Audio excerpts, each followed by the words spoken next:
Hey, well, welcome back to this random village out in the water that probably wouldn't be very sustainable. We're gonna go hunt some giant dinosaurs for indiscernible reasons. I think I have like one thing to do. I'm very apprehensive. Actually, no, I think I can tell exactly what it is I'm gonna have to do this episode. It's clear cut. It's a snowball fight and a shocking development. What do I want to fight first? The Baroth or the Giganox? All I feel is sounds of apprehension. I'm not really sure which one I actually want to fight. Let's see. What's my gear? What's going on here? I have really good water defense. I have atrocious thunder defense. And middle-lane ice defense. So I guess I'm probably going to do the best against the Jade Baroth. And the Giganox. Actually, you know what? Wait, no, the Giganox is electric. It's electric. But we'll fight the Baroth first. It'll be okay. It's a very decisive decision-making process I'm applying here. Lovely. Do I have stuff? I should probably go grab or make some more mega potions just before I go off. Hello, farm person. Do you have whack loads of honey for me? Perfect. Actually, it's not nearly enough honey, but it's okay. I should have got busy bees. Alright, and I've now eaten. Grabbing the honey does not give me mega potions. Come on, self. Higher standards here. Okay, actually, let's just... Yeah, there we go.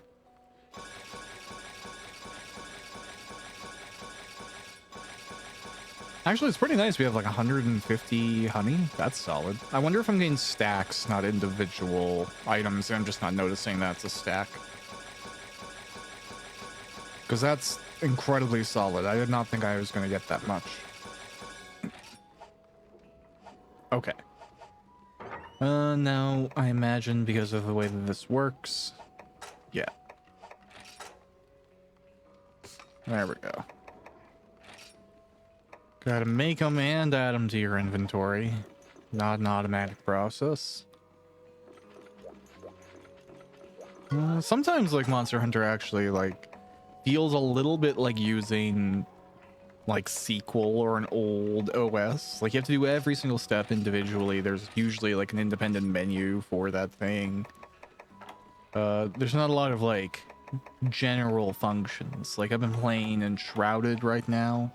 And that game has, like, what you'd have in a lot of modern survival games. You know, very contextual inventory screen. You can split, you can drag and drop, you can right-click and sometimes use stuff. That is not Monster Hunter's deal. Okay, so why are we even hunting this Jade Baroth? We're getting a quest from the Tundra Ranger. We've had recent reports of a monster rampaging across the tundra, flinging snowballs with the force of an avalanche. People are getting hurt up there. Investigate at once. Alright, dude. I mean, you can't have that, really. Like, snowball sounds harmless, but getting pelted at your face with the force of an avalanche, not ideal.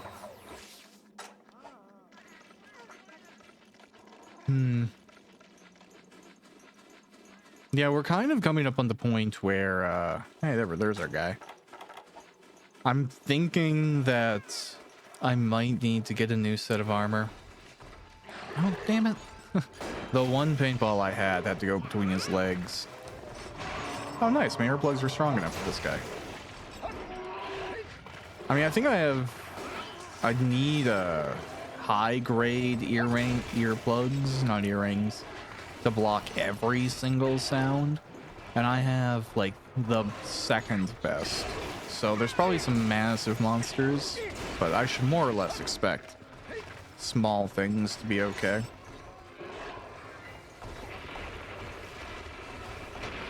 Oh, okay.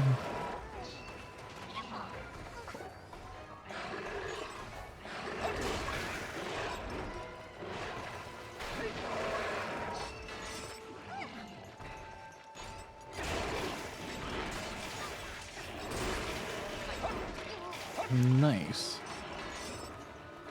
Yeah, I've been really debating internally about how far I want to take this game. Because, like, there is, compared to Third Portable, there's another series of quests after you complete high rank. And I don't really even aim to complete 100% of every quest in these games. You know, I kind of just want to hunt the big title monsters, everything you see in the opening cutscene, hit credits if it's near the end, maybe do a few little things. But for the most part, I don't even get as much satisfaction as I wish I did out of doing secret quests. Unfortunately, in Monster Hunter, I've even spoke to it before, there's always just like, I like the process of getting better, but if there's nothing to get better for, I don't feel much appeal or attraction to getting like the end game's boss. Like, I love when a new expansion or a DLC comes out, because it kind of, regardless of game, usually gives you an excuse to use the really strong stuff you got at the end. It's always my greatest disappointment where you get like 30 minutes of being max power to do this. By the time you get to that point in a given game, you're beating the final boss and finishing. And I feel like that's kind of like, for me, that's how Monster Hunter feels with usually there's like a secret final boss. Like, if I'm playing independently and I'm just kind of like doing a collectathon, you know, it's one thing if I'm just trying to get everything. But if I can, you know, put together a set and a strategy that lets me beat the final boss, why do I need his armor if I can already beat him? Like, to beat him faster, it only serves a purpose to me if I need to get the gear quicker. I don't really like time trials, I guess is what I'm getting at here. I'll do them if it's like obligatory. I've definitely stomached some do it faster mini games over the past few years for trophies or whatever, but independently I don't find it very fun. I think it's because I'm like, it probably relates to the same part of my brain that doesn't like cars. Like, there's no part of me that really likes going fast. Even when people jog past me on the street, I'm like, God, I wish there's a lane for you people, like running up next to me on this place where I'm trying to walk, you know, normally. Oh well. It's probably like, it's the greatest reason why I don't really like I don't like cars. I don't really, you know, if it was just me on the street, it's one thing, but I know that there's a lot of people who actively really like speeding, and I don't really like sharing a road with those types of folks. And unfortunately, I live in a place where like it's almost common courtesy to break the law in one lane. And if you don't, people will get mad at you and act like you're the asshole, which is a really weird situation to grow up with. It's also like, if you're a personality type like me, it makes it tough to be friends with some of the dudes that you grew up with, because they'll be playing like leapfrog in the left lane doing 30 over the speed limit, and you're just there like, oh God, I wish I could call the police on all of you, but that'd be really lame, you know? Like, you don't want to do it, but part of you is a grandma, and I don't really have fun with that type of thing. I don't get the appeal. It's like, oh wow, we could careen to our deaths, but we don't. It's great. Yeah. I like horseback riding, you know? That's about as fast as I want to go at any given moment. I don't even really like being on a plane. I prefer being on a plane to being in a car, but only because it's over quicker, typically. You know, for the distance anyways. There's like moments where it's like quiet, you're in between stretches of big like civic centers, where I can see the appeal of driving, but for me, I never forget how dangerous it is. Maybe it's just a generational thing, maybe it's just I don't have much faith in cars. I've been more like accidents or slip outs, or I've been hit when in a car. I've had much more of those experiences than I've ever had like, wow, it was really fun to speed. events, I guess. Now, I remember when I was younger, you know, similar to a lot of people, I guess, you know, like boys get themed with blues and cars and monster trucks and stuff. And I had a dad that was very a part of that world. So he tried to take me to like monster truck events. And looking back on it now, I swear, like I bet a bunch of people there were thinking like, is this kid gay? Because like he doesn't understand anything about monster trucks, and he's asking the lamest questions about monster trucks. And I'll, you know, clarify, there's nothing in the world wrong with being gay, but I also don't think that monster trucks are the first and foremost in that community. So I'd just be there as like a little boy being like, why do they have so many step ladders? Isn't it scary to climb up there? Isn't it not comfy? Do you have good padding in the seats? Is it hot? Do you have air conditioning? Like, there's no amount, like, is it fun to crush? I don't even know what, like, questions to fake ask, you know? Like, is it loud? Does it go vroom really well? Can I try? Like, I had no questions like that. It was always just like, what made you want to do this, you know? Like, why are you driving this right now? Why are you talking to me? And those events were really weird because, like, there's two versions of the events that I remember. There's like, I guess, exhibitions or something where you'd like go into a big room and all the trucks would be parked and they'd be like kind of lined off or something. And you could like walk around and line up and like talk. I don't know what they call drivers, pilots. Again, very much not my world. I don't know what anything is called. But although all those people would be there like with their truck. And you could line up and talk to them and take a picture and stuff like that. But then there'd be like the actual events in like a big arena and they'd, you know, break old cars or something like that. But even then I distinctly remember, and this was that point when I had Monster Hunter, but I wasn't allowed to play it at these events. So I'd like have my PSP in my pocket. And I can remember sneaking off to like go and try and fight a Rathlos in the bathroom at one of these events and then coming back to sit with my dad and be uncomfortable. But I didn't know what everyone was shouting for, you know? Maybe it's like I'm noise sensitive because I'm super fun. Like, I'm really just describing myself as like a 75-year-old grandma. And it's great, it's fine, but yeah, I didn't know how to participate in that type of thing. And even then, when I tried, it made me feel worse.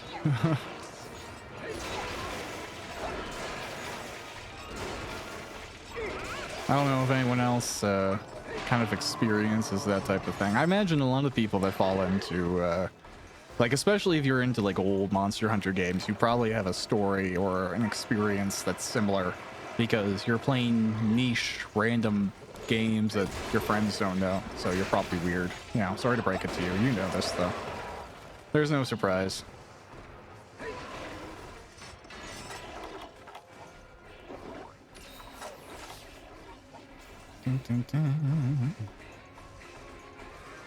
Yeah.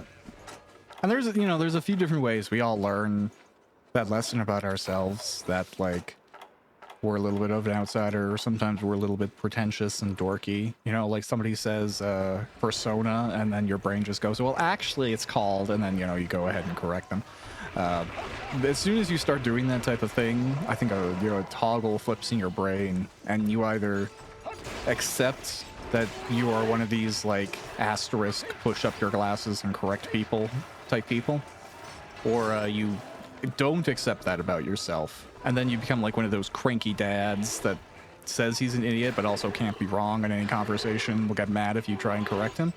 And I would rather be the first. I'd rather accept them a little bit weird and specific, but not be too much of the cranky dad. But I just got a dog, so now I feel the cranky dad coming out every now and then. It's weird. It's a weird thing for somebody who doesn't want to have kids to be like, oh man, this is what I'd be like if I was a parent.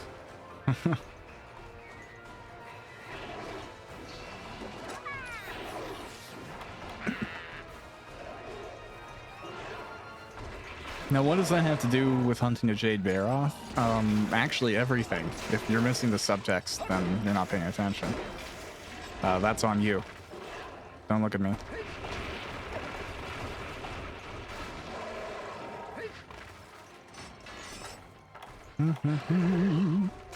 I would love to be more like scheming in that way. I mean it in a positive way. I'll give an example here. I've been working on this like audiobook for a while, and there's like a big cast of a bunch of different actors, and there came a point during one of the table reads where people spoke about a blooper reel, but they spoke about it as if obviously Josh is already doing that, because I tend to be a pretty like well thought out person. If I give you a script, it's pretty comprehensive. If I give you information or something, if I'm your DM, you're going to get all the information you need. So I think there is this assumption that sometimes I have things planned out in some perfect chessy order, which is not always the case. I can do that, but it's not like a natural state of being. So the cast is like, oh, obviously Josh has to get put this thing of bloopers with all of us making mistakes, and it was the first time I had ever heard of it too. So it was interesting. I did not have that. I didn't have any plans to do that, but I wish I was the type of person that more frequently saw like the start of a thread and quietly just started pulling and knitting and creating something interesting. Sometimes I just go, oh, that's a thread there, and then, disregard it. But it's also a bad habit. There was actually a point where I was trying to figure out to a greater degree why people were why they were, and there's like a really fine line between trying to like figure things out and being creepy and manipulative. And that was definitely like the story of my youth when it came to those types of interactions, was like how to learn about people without treating them like lab specimens. And I remember literally at a certain point, because I'd seen it in video games. Here's the thing, right? No one really taught me how you're supposed to interact with people. And I guess I didn't get like the memos in the air or something. So I did what you did in video games, which was keep a book about people, their likes and their dislikes, like you do in like a video game like Harvest Moon or something. Like you learn things about people, their birthdays, and all the information kind of fills out. But I was always bad at figuring out what people were into, and I couldn't always read them in the moment super well. And I was also, because I grew up with like a lot of unfortunately a lot of violence, I was scared people were going to hurt me. So I felt like the easiest way was to like document them and then refer to this guidebook of likes, dislikes, how they react to certain things, how they don't react to certain things. Now looking back, even me, I'm like, bro, that's weird. But it was, I guess, a necessary step.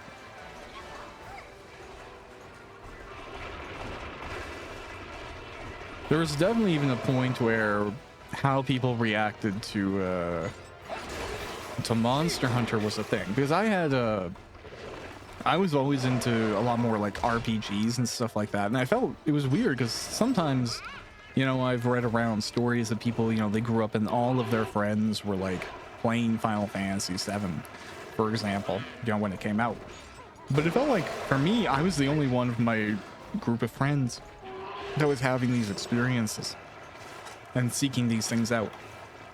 And beyond that, even just like, I did a Let's Play of Legend of Dragoon, but none of the people that I knew personally even knew what the game was or had done any of those like old school PS1 JRPGs. They just kind of like skipped that world. So I didn't have anyone to talk to about these things. So I tried to like figure out, even just as a topic, why doesn't someone like hunting a jade bear off? Where is the appeal dropping off? Like, why is somebody going to a Call of Duty when, by the time maybe like World at War had come out, there were some very, very good Monster Hunter titles as well. But the appeal just wasn't as widespread. Monster Hunter is probably as popular as it has ever been in North America now.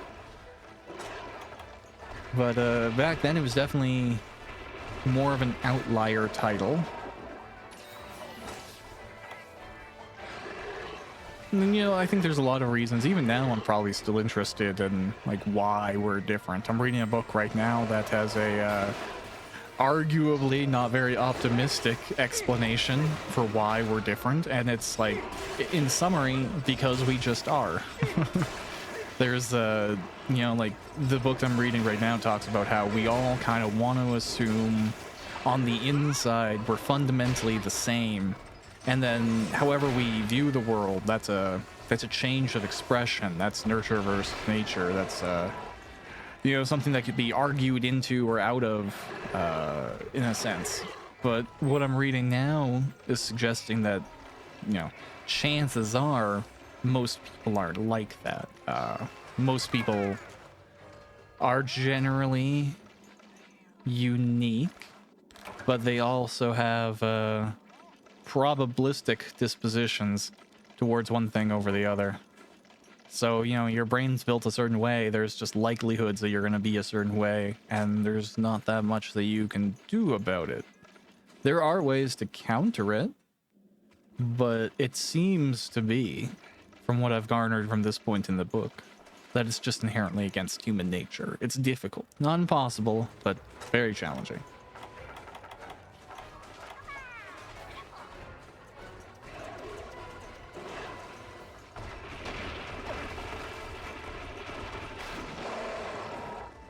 But, you know, if you are one of those types of people, I guess there is, there definitely is hope. You just gotta push through some nonsense.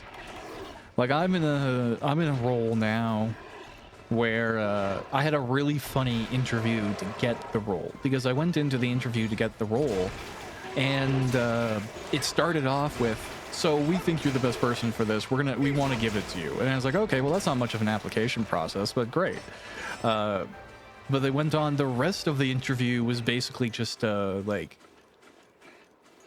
there's so many ways to interpret what it is, but I think it's the way that my personality rubs people who haven't spent enough time with me to recognize that if I was trying to be mean, you wouldn't be guessing if I was trying to be. So they're like, there's some people like question my intentions or my motivations because of the way that I speak.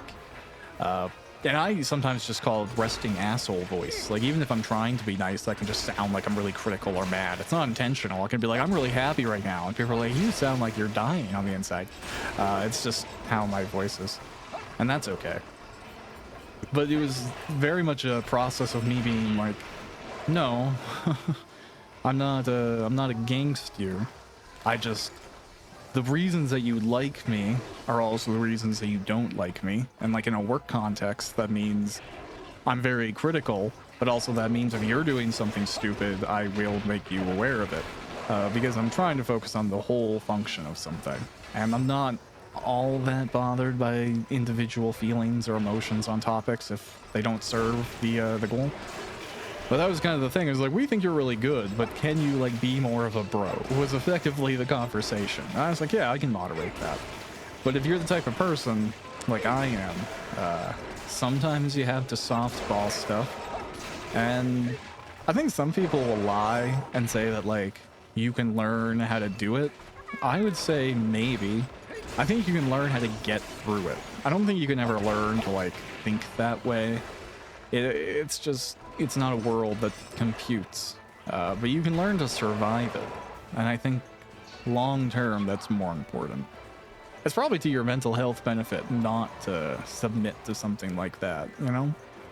It's like if you have to be an undercover agent, you have to keep your sense of self, your sense of morality. You don't want to start thinking like, oh man, these terrorists really have a good point of view. I get why they're doing all these things. Like, you don't want to ultimately start to sympathize with the enemy. You want to be able to go, I can do this. I can prove the people who said I couldn't wrong, but also I won't lose myself to it, which is probably the bigger challenge. There's a lot of folks, I think the survival strategy, like if you deep dive into a very corporate world, is to become as much like it as you can. But it's a bad habit. It's like there's an old saying that like parents use, you know, like don't make ugly faces because your expression will stay that way. But that's more about like how you view things and what you do in the world and how you achieve things. It's not really about your actual face being that way. It's like if you're mean all the time, get what you want, but you say when I'm done getting everything I want, I'll be nice again. By the time you get there, you've practiced none of the skills you need to be nice. You're just going to keep on being mean. That's more the intention. And it's the same thing with pushing through and challenging environments. I think, like, I'm usually not too much of a meme guy, but there's one meme that's, I don't even know the context of it. That's the nature of modern memes. But it's like, you know, I bring in X energy to something that X people really don't like. And I definitely bring this is all just a social fabrication to corporate environments that corporate people really don't like.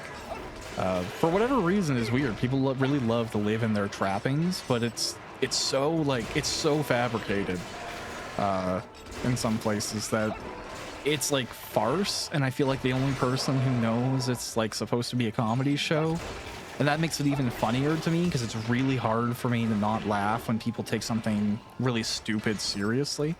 It's like, it's my favorite trope of dumb jokes, like anti-jokes, and it's really dumb in meetings too, because I'll be cracking up at something that's just not funny, but it's funny to me because it sounds like a jumble of buzzwords, and there's a bunch of really well-paid serious people being like, yeah, that makes sense. Oh, that's a great idea.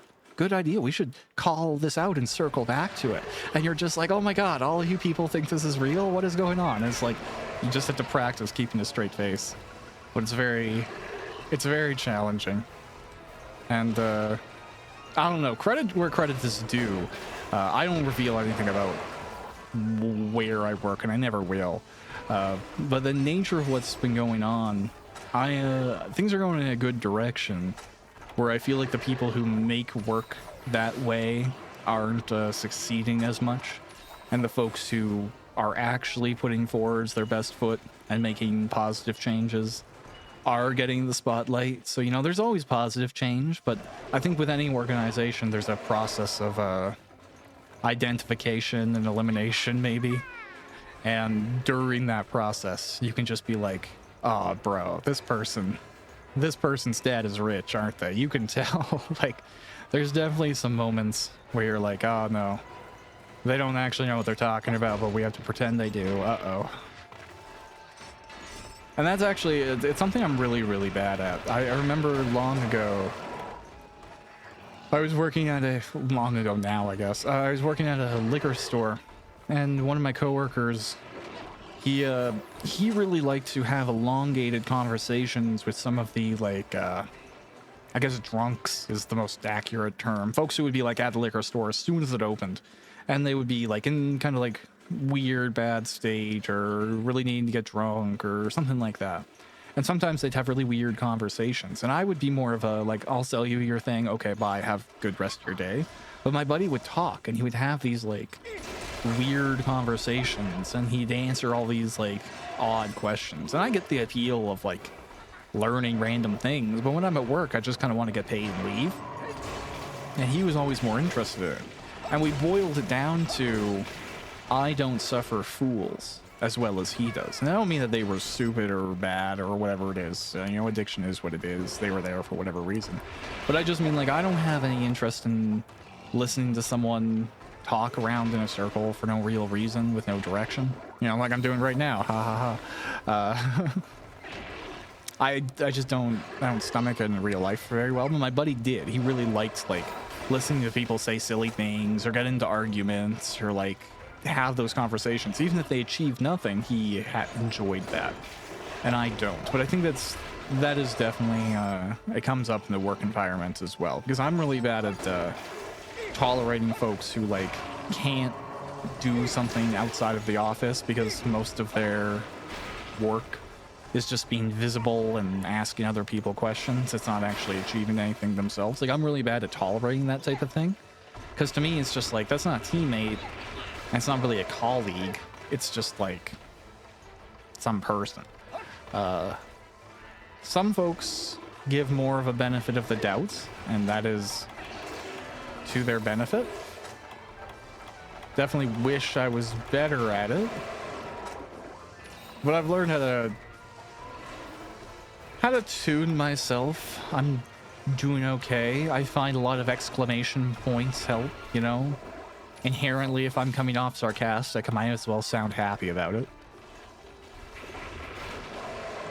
I find people like like pats on the head more than I do.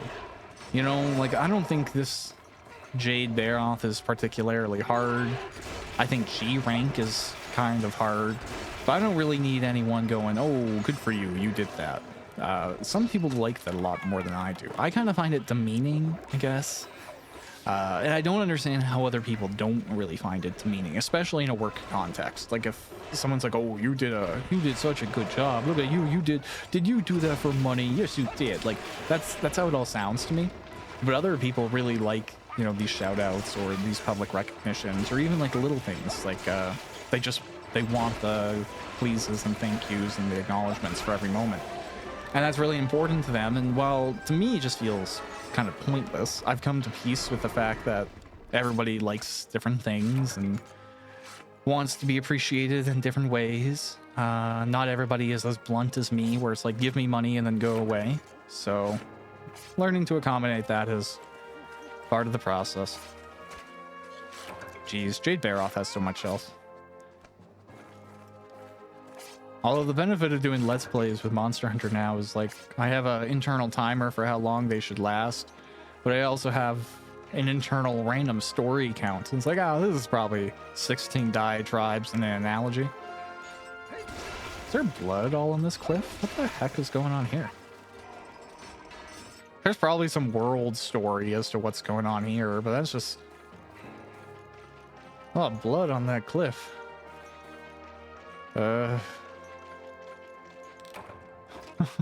Okay.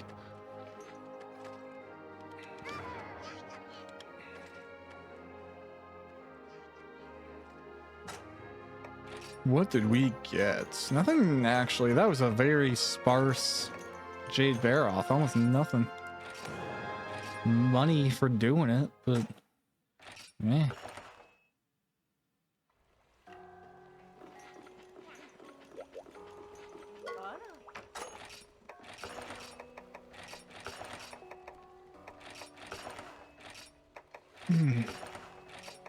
Okay, getting random hiccups. Do I have the stuff it takes to make some paintballs?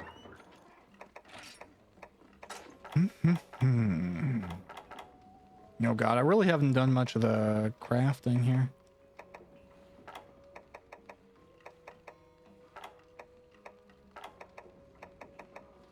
Yeah, I don't even think I do have the stuff, but I'm just looking for the sake of it. Oh, hey, look at that. I can make 6. I'll do it.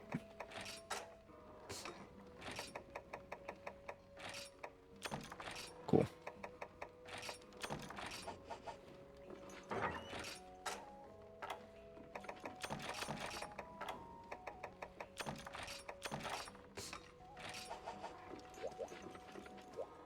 Lovely. All right. Well, I guess I can try the Kazoo now.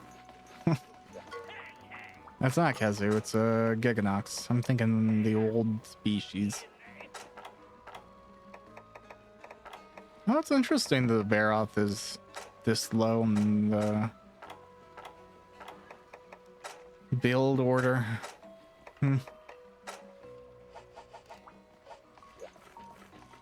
All right, well, okay, actually, I lied really quickly. What can I get here? Nothing. That's cool. All right, I guess I'll give it a go. I hope to not get too destroyed by the electricity.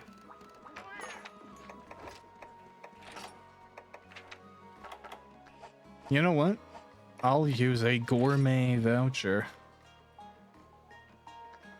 Or no, I'll just use a regular one. Alright. And then we'll do Thunder Caller, because I hope that adds resistance. I don't know if it does. I'm just going with what I feel is right. And sometimes that's enough. You know, it's like, it's demonstrably true that if you feel better about something, you'll generally do better at it. I've even had this with Monster Hunter, where back in the day when I was playing Freedom 1, like by myself as a kid, I was trying to hunt like Diablos or something. And I couldn't get it to work. And then I didn't understand the food system at the time, but I just went and ate a bunch of things. And I remembered, like, with the abilities I had were not abilities that were useful for the context. No benefit at all. Didn't help my set, didn't help what I was trying to do. Yet, I still felt like I had a, benefit coming into it because I ate. And I ended up winning that way anyways, purely because, I felt like I was going to do better. It's very much what Harry does to Ron in the Quidditch match there, just thinking about it now. But that's true for lots of things, right? Like, we see that's the case with the color of, like, shoes that athletes wear. If they feel like they look better, they play better. There's lots of cases where, like, the WOG from Warhammer 40k Orcs is a thing where you can just will something into existence if enough of you believe it.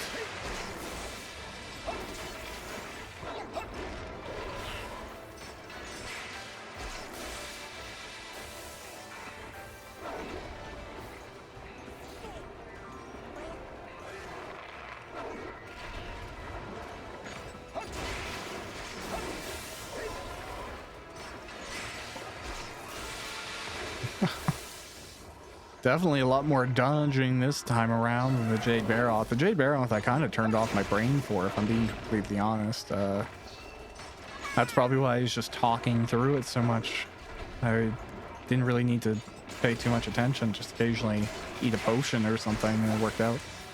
Giganox I haven't fought as many of, and they have a little bit more of a punishing moveset because of the inclusion of elemental abilities. I don't know which I dislike more, lightning or poison though. Like, poison generally just sucks.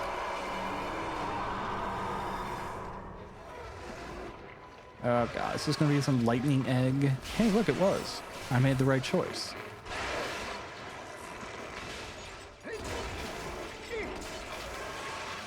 Another lightning egg. Jeez.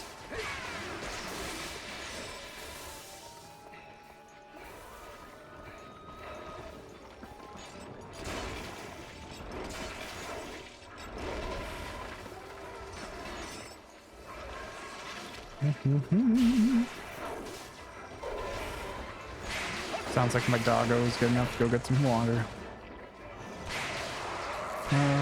Oh no! Oh, I didn't know this was a thing. What are you? Get your face off of me, sir, sir, sir! This is inappropriate.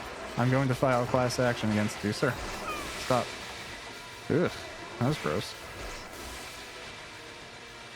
I mean, I'm sure in the right place somebody would pay lots of money for that, but that was not what I wanted for.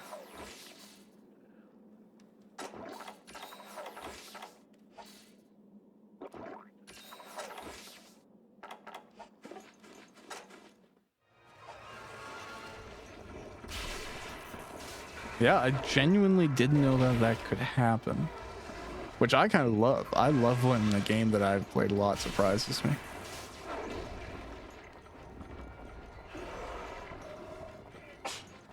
I know some people get upset by that type of thing, but no. Throw something new into the mix. I swear there's some games that I play that I feel like they got an update or something. It's like, I didn't even know this was here.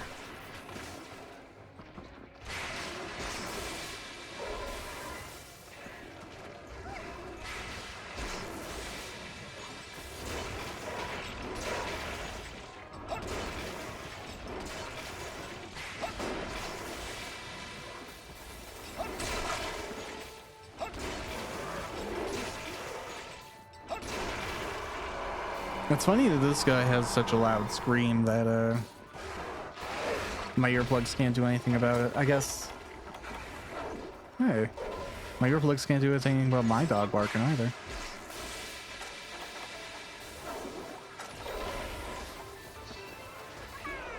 Honestly, one of the biggest downsides of Monster Hunter is that there isn't a pause function. Like, historically, throughout all of the games, it's just been one of the biggest annoyances. Especially if you're playing single player anyways. It's like, why can't we just pause? What is the rush, sir? Like, when you were playing on PSP back in the day, you could kind of take advantage of the PSP's sleep function. Because you could throw the game to sleep mid-match, and the PSP would, like, preserve it pretty well. I had never actually had it really go wrong or glitch, but it always felt a little risky. Even though I guess that is what the feature was designed to do. But now, you know, I pause, I just kick. That's the pause button right there. I can leave the quest. That's about as close to, yeah, quitting. I guess where this, you know, I could, like, go to the Wii U home screen, and that kind of pauses things.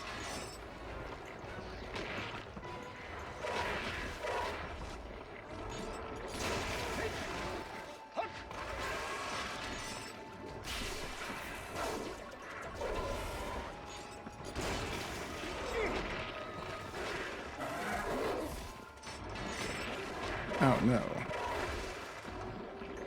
Get off me, little leech thing.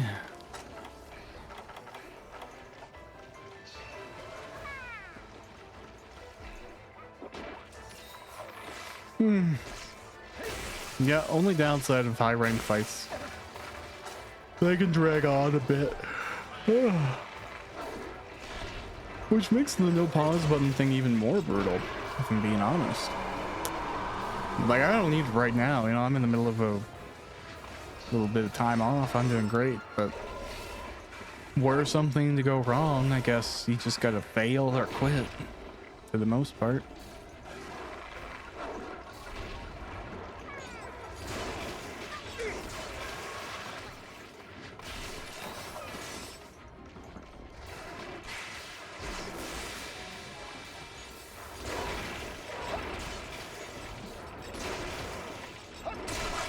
Nice. I stopped that screen with a break.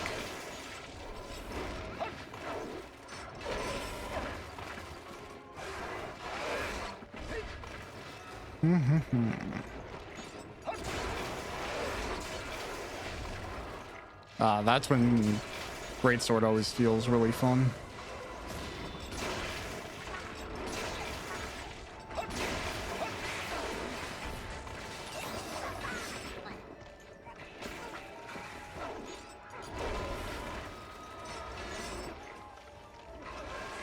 Oh, okay.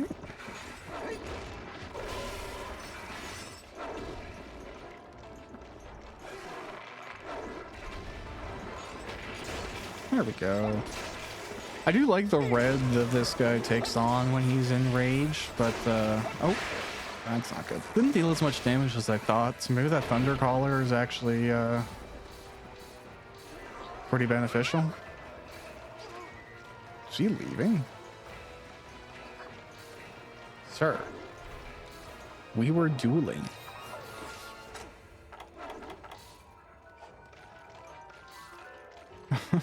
Okay. Whatever, man. This is why I made some more paintballs before we got here.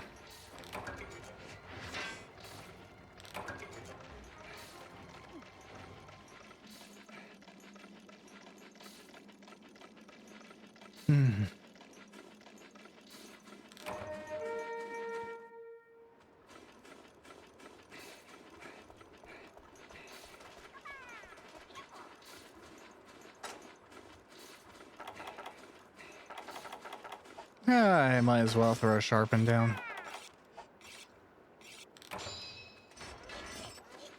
I'm excited to get the blue sharpness with my next upgrade. That'll be good. It seems like both paths of Greatsword that I'm pursuing right now are gonna take a little bit. So I'm not gonna expect that upgrade anytime soon, but when the time comes, it'll be a good day.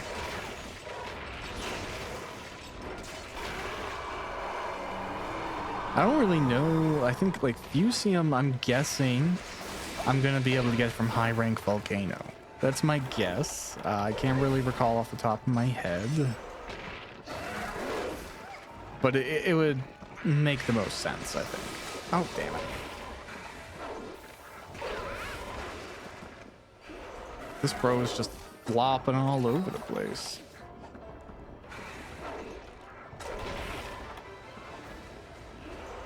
Yeah, the biggest annoyance with Giganox when he does that is just that he's so literally floppy. He has so much loose skin that I imagine, I guess he could like creates wind or something as he stretches himself out, because he definitely has some blowback. Oh well. Oh, now I need another hot drink. Yeah, they definitely took away a lot of the like micromanagement that used to be pretty pronounced in Monster Hunter. Like even now, just going through it, you know, you gotta do the little sharpen, you gotta do the drink to make sure you're in the right terrain, you gotta be able to take care of the Nullberry and move and all these things. And World, like, it's interesting, the removal of the hot and cold drinks. You comparatively feel that much more powerful, just because like you're fine wherever you are. And that could just be technology is advanced, who knows.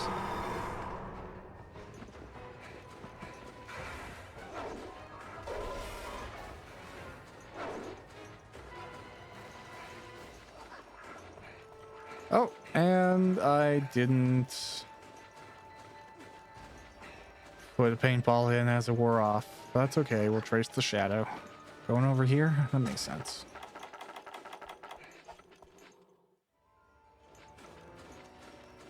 He can fly down into here, and he has, so really wasn't much of an investigation as to where the Giganox went.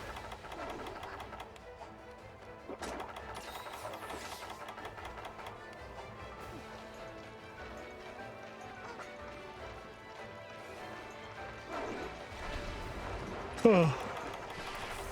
Darn it. Perfect.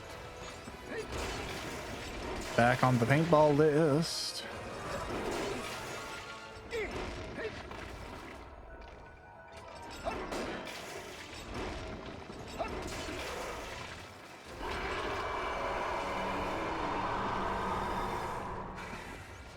Jeez, he sure is going to a lot of rages. Oh, darn it. Yeah, you know, when you get got, you're got. That's just what it is.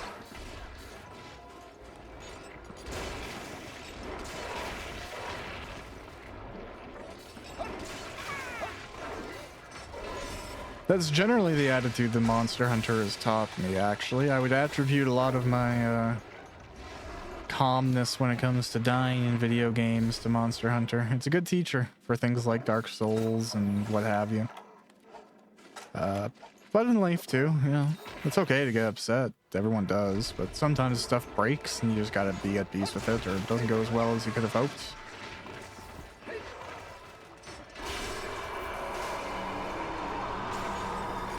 Generally though, I think the best lesson that I've learned from Monster Hunter is like, even if you fail this time, you will probably learn the lessons you need to succeed the next go. That is true universally, kind of regardless of topic, but it is a humbling lesson and a scary lesson to learn. Video games is probably the like least harmful place to learn it, because in the real world that's a lesson that'll get taught as well, but it can be more embarrassing. I'd rather have to, you know, learn that if I just believe in myself and try hard, I can make it work next time with a Rathlos than I would with a job or a relationship. But that's, you know, how people learn those things as well. It's not like your great-great-great-grandma had a wooden version of Frogger that was especially punishing, so it is what it is. Although if that was the case, like, historical artifact, please turn it into a museum.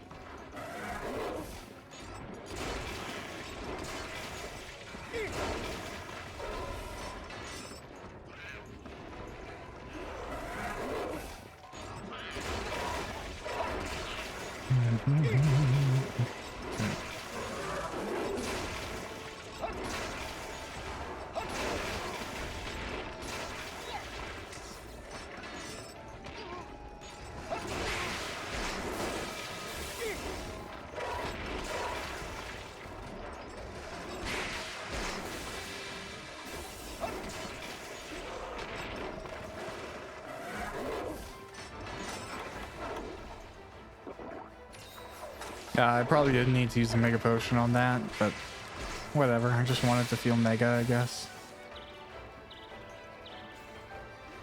Alright. We're coming up on what I suspect to be the final throes of this fight. And again, I'm still pretty impressed with how far this low rank gear is taking us. Whether it be Elder Dragon or not, still low rank, and that is a lifespan on it. God. I think, you know, one of the best things about being an author is that you can create characters to tell the dumb jokes that you don't want to attribute to yourself, even if you still wrote them. So, like, the joke that just popped into my head was, this armor must be full of preservatives because it's lasting forever. Now, that's a stupid joke, but it's a great joke if you're writing a character who tells corny jokes. And that's, you know, the benefit of being able to spin things. In this context, I guess we'll just forget I said it. Where are you going, Giganox? You're leaving the fight for like the 4th time?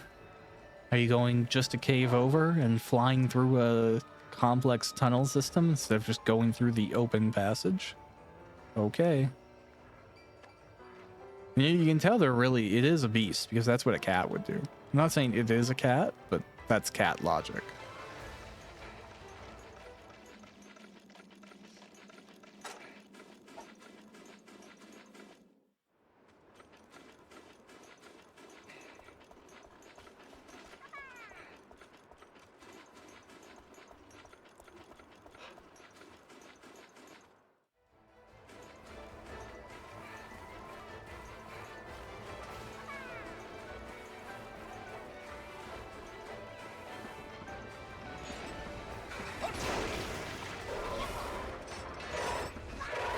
Oh, I want to dive under that. Oh, well.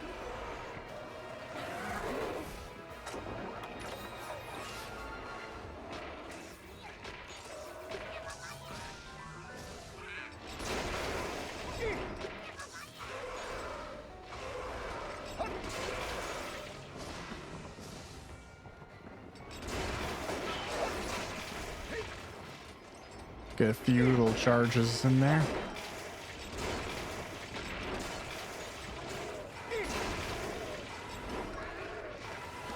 Bro, did you just get here and you're gonna flee again? Like, come on, let's finish the fight. There we go. Let's stay in the game. Yeah, there you go. Rage. You're probably gonna be less likely to try and fly away if you're pissed off. No, you're gonna rage and then try and fly away. Man, I wish I had the option to do that.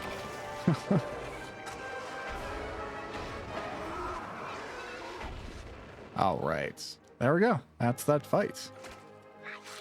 Baleful Giganox and the Jade Baroth. So just an episode full of very high rank fun.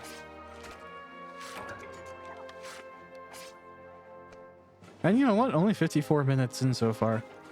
That's pretty nice. Not too bad, considering that you have a time limit of 50 minutes to fight one of them. So to do 2 in just under 54. I guess I screwed around in menus too, so that's probably not even an accurate total time. That's total recording time. So yeah, it's not too bad for what it is. You kind of get gatekept in regards to getting super powerful weapons. So I'm doing what I can with a weapon as strong as I can currently get. I would just love the sharpness. I imagine we're going to unlock an urgent here when we get back to the village. Although I'm curious what it'll be.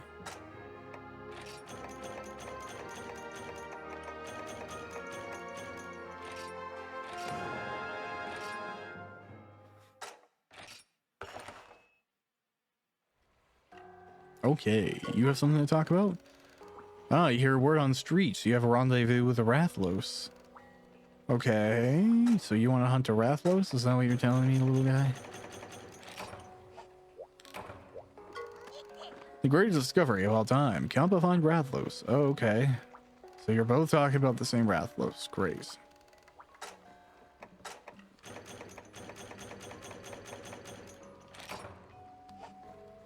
All right. Is that the urgent then? Just like an Azure Rathlos? Wow, did you hear what the kiddo said? Apparently, that Rathlos swiped something called the Ultimate Mask. I don't know what's so ultimate about it, but I'd love to take a peek myself. So this time, ta-da! The quest request is from our itty bitty buddy. Hunt down that Rathlos and get your hands on the Ultimate Mask. It's hot merchandise. Oh, and don't forget to say, to bring said little buddy along too. Away we go on the journey to adulthood. Okay. So, oh, it's just a regular Rathlos? That's funny. Alright. Well, that's next time around, I guess. I'll buy some stuff here.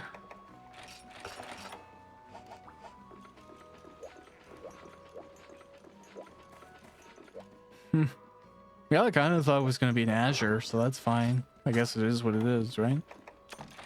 Put away those bugs, the jewels. All right, that's everything. Thanks for watching this episode. Catch you around next time. Bye.